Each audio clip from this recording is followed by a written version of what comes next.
খুব সতর্ক। মামলা করলাম একজনের বিরুদ্ধে, এখন কিন্তু 21 জন হয়েছে।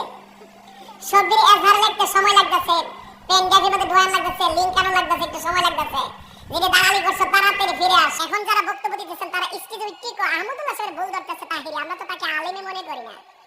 আর বারা প্রতি মাসে 90টা মাহফিল করে তুই আমার আলেম মনে করছ না। আপনারা বলেন যে আহমদুল্লাহ সাহেব খুব শিক্ষিত, ওকে।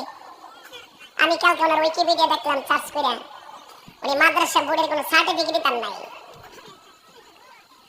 আমার তো দাখিল আলেম ফাজেল কামেল হাদিস কামেল ফিকহ ওনার একটাও নাই।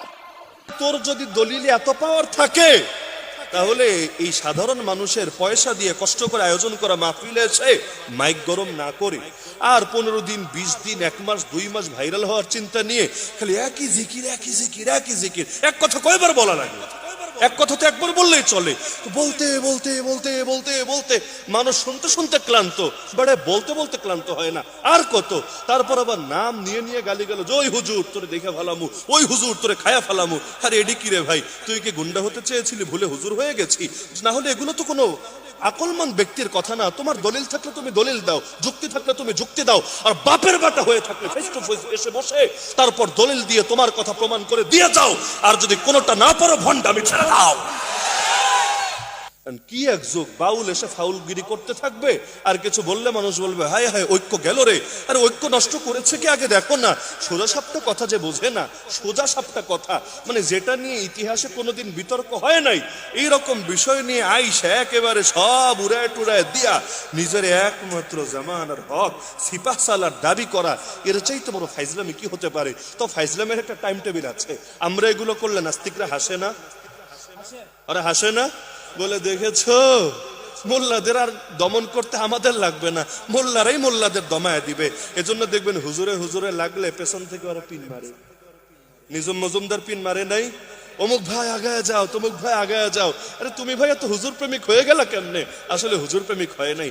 কাটা দিয়ে যদি কাটা তোলা যায়, সাধনার কি দরকার আছে? তো সাবধান, এইরকম ভণ্ডদের ভণ্ডামি ছুটাতে হবে। আরে তোমার দলিল থাকলে দলিল দিয়ে সমাধান করো। আমি ইখতিলাফ বিরোধী না, অতীতেও ছিলাম না, আজও নাই, আগামীতেও হব না। দলিলের আলোকে যদি ইখতিলাফ হয় এতে সমস্যার কিছু না, ইখতিলাফ উম্মতি রাহমা। কিন্তু ইখতিলাফের সমাধান হবে দলিল দিয়ে, প্রমাণ দিয়ে, যুক্তি দিয়ে।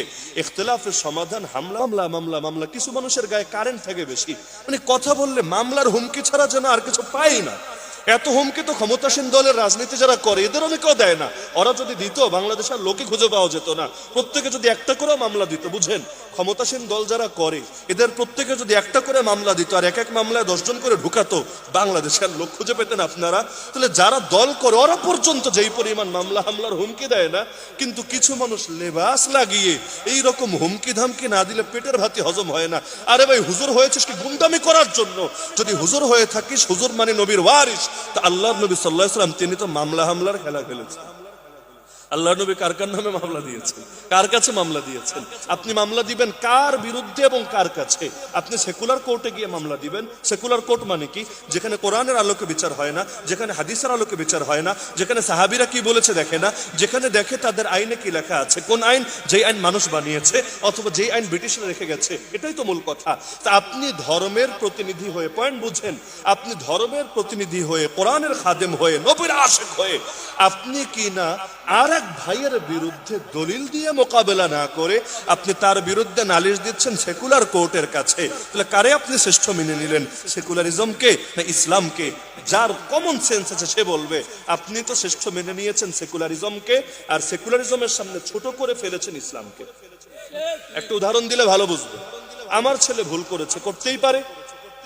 আমি যদি বাপের মতো বাপ হই, ছেলেকে আমি শাসন করবো, আমি বুঝাবো।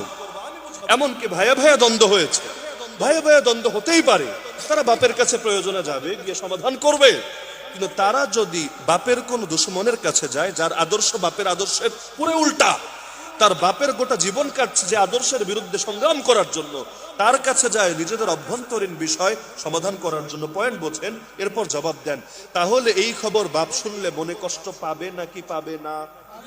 আল্লাহর নবী দুনিয়াতে এসেছেন কোরআন সুন্নাহ শাসন কায়েমের জন্য নাকি ব্রিটিশের আইন কায়েমের জন্য? ক্লিয়ার বলে ফেলেছেন।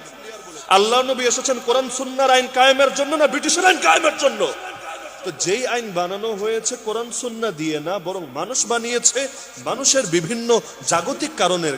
তো আপনি সেটার সামনে গিয়ে হাজির করে দিচ্ছেন ধর্মীয় বিষয়কে, যে আমার ধর্মীয় বিষয়ের সমাধান তুমি সেকুলার আইনে দিয়ে দাও। আরে কিভাবে সম্ভব রে ভাই? ধর্ম যাবে সেকুলারিজমের কাছে, না সেকুলারিজম আসবে ধর্মের কাছে?